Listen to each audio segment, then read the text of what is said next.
Hi friends, welcome to my channel. AP వాతావరణ శాఖ నుంచి వెదర్ రిపోర్ట్ అయితే వచ్చింది. ఏపీలో ఇవాళ ఏ జిల్లాలో వర్షం పడతాయి, దానికి సంబంధించిన పూర్తి వివరాలు అనేది తెలుసుకుందాం.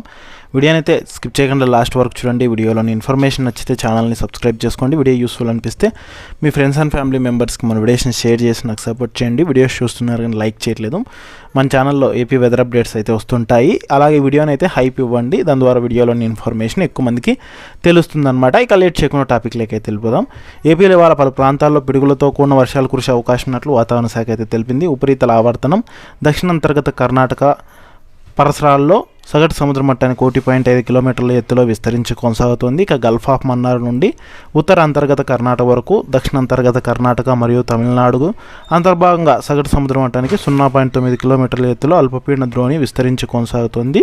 ఇక ఉత్తర కోస్తాంధ్రప్రదేశ్ తీర ప్రాంత పశ్చిమ మధ్య బంగాళాఖాతంలో సగటు సముద్ర మట్టానికి 3.1 కిలోమీటర్ల ఎత్తులో ఉపరితల ఆవర్తనం విస్తరించి కొనసాగుతుంది. వీటి ఫలితంగానే ఏపీలో ఇవాళ పలు ప్రాంతాల్లో వర్షాలు కురిసే అవకాశం ఉన్నట్లు వాతావరణ శాఖ అయితే ప్రకటించింది.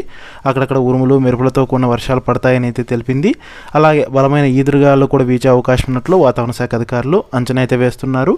ఇక ఏపీలో ఇవాళ చూసుకుంటే శ్రీకాకుళం, విజయనగరం, విశాఖపట్నం, అనకాపల్లి, పార్వతీపురం మన్యం, కాకినాడ, అల్లూరు సీతారామరాజు, కోనసీమ, పోలవరం, తూర్పుగోదావరి, పశ్చిమ గోదావరి, బాపట్ల, ఏలూరు, గుంటూరు, ఎన్టీఆర్, కృష్ణా జిల్లాల్లో పిడుగులతో కూడిన తేలికపాటి నుంచి మోస్తరు వర్షాలు కురిసే అవకాశం ఉందని, అలాగే రాయలసీమ జిల్లాల్లో కొన్ని చోట్ల పిడుగులతో కూడిన తేలికపాటి వర్షాలు కురిసే అవకాశం ఉందని, ప్రజలు చెట్ల కింద నిలబడరాదని వాతావరణ శాఖ అయితే తెలిపింది.